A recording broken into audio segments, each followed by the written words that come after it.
मैं कविता भारती। आप देख रहे हैं खबरें न्यूज 24। आइए देखते हैं इस वक्त की खबर। जिला फिरोजाबाद में सविता सेन नंद समाज ने जननायक कपरी ठाकुर की जयंती धूमधाम से मनाई। खबरों को देखने के लिए लाइक, कमेंट, शेयर के साथ साथ चैनल को सब्सक्राइब भी करें। फिरोजाबाद में जननायक कपरी ठाकुर को भारत रत्न मिलने पर सविता सेन नंद समाज में एक खुशी की लहर दिखाई दी। जननायक कपरी ठाकुर की जयंती के कार्यक्रम की अध्यक्षता गुरु दयाल सिंह सविता जी ने की। सविता समाज के मीडिया प्रभारी महेश सविता ने संदेश देते हुए कहा, आज जननायक कपरी ठाकुर को भारत रत्न मिलने पर समाज का सीना गदगद हो गया है और समाज को आगे बढ़ाने के लिए समाज के युवा साथियों को जननायक कपरी ठाकुर के पथ पर चिन्हों पर चलना चाहिए। फिरोजाबाद की धरती पर समाज के बीच राजनीतिक बीज उत्पन्न करने वाले प्रदेश संगठन सचिव मौलिक अधिकार पार्टी के रमेश चंद अंजना ने कहा, समाज परिवर्तन के लिए हमें सबसे पहले अपने महापुरुषों को समझना पड़ेगा, क्योंकि महापुरुषों के मार्गदर्शन के बिना समाज में कोई बदलाव नहीं हो सकता। और कई वरिष्ठ वक्ताओं ने बारी बारी से अपने विचारों को रखा।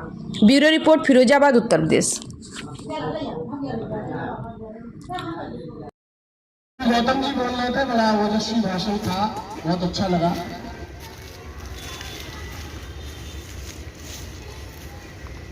मेरा अपना व्यक्तिगत ये मानना है कि प्राय कहीं गली में, मोहल्ले में, शहर में, नगर में अगर कोई सही बात कहता है तो बाहुबली लोग उसे दबाने की नीयत से बहुत सारे इकट्ठे हो जाते हैं और वहीं पर रहने वाले हमारे लोग कुंडियां बंद कर लेते हैं। आपने देखा होगा, केवल इसलिए नहीं बोलते कि वो बाहुबली है और वो गरीब सही बात जो कह रहा है अपनी बात को नहीं कह पाता, उसी बात को दबा दिया जाता है। सब लोग वही कहते हैं जो वो बाहुबली कह रहा है, बिल्कुल गलत कह रहा है, अन्याय कर रहा है, फिर भी उसका साथ देने के लिए लोग खड़े हो जाते हैं। भाइयों, इस परंपरा को खत्म करना होगा। यदि आगे बढ़ना है तो लाठी खानी पड़ेगी, पिटना पड़ेगा। जिस समाज ने संघर्ष किया है वो समाज आगे आया है। यदि आप अपने भाई का साथ नहीं देंगे, अपने साथी का समाज साथ नहीं देंगे, तो यही दुर्गति रहेगी।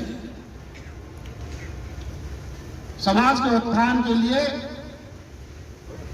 समाज के लोगों को आगे आना होगा। कोई भी बच्चा, मैं ये नहीं कह रहा कि मेरे समाज का हो, दलित है, पिछड़ा है, शोषित है, अगर आपको ये दिख रहा है कि ये केवल पैसे के अभाव में नहीं पढ़ पा रहा है, तो हम सबकी ये जिम्मेदारी बन जाती है, दलितों की, शोषितों की और पिछड़ों की, तो उसके सहयोग करें। लंबे चौड़े भाषण देने से काम नहीं चलेगा। समाज का उत्थान तब होगा जब हम सब लोग समाज के लिए काम करेंगे, गरीबों के लिए काम करेंगे। जननायक का नाम जननायक ऐसे ही नहीं पड़ गया। दबंगों ने उनके पिताजी का अपमान किया,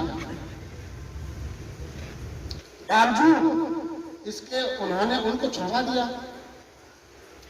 आज यदि कोई आदमी आपसे ये कह दे कि भाई शिषपाल जी, आपको फलाना आदमी गाली दे रहा था, तो आप उससे जाके नहीं पूछेंगे कि आपने गाली क्यों दी। बस इसी बात को लेकर मन में विषमता पैदा कर लेना, उसे विचार करने की जरूरत है। चौधरी साहब जब प्रधानमंत्री थे, जननायक के घर गए, दरवाजा बहुत छोटा था, खोपड़ी टकरा गई।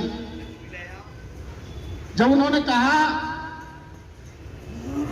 कि ठाकुर साहब इस दरवाजे को थोड़ा ऊंचा करा लीजिए, तो उन्होंने कहा, चौधरी साहब, मेरे बिहार में जब तक सबके दरवाजे ऊंचे नहीं हो जाएंगे तब तक मैं अपना दरवाजा ऊंचा नहीं कराऊंगा। और आज यहां टांग किसने पड़ी हुई है, अरे साहब इसने मेरी एक फुट जो है दबा ली, अरे साहब इसने ऐसा कर दिया, उसने वैसा कर दिया। अगर आप पैसे वाले हैं, यदि आप बड़े आदमी हैं, तो ये मत सोचिए कि ये गरीब है।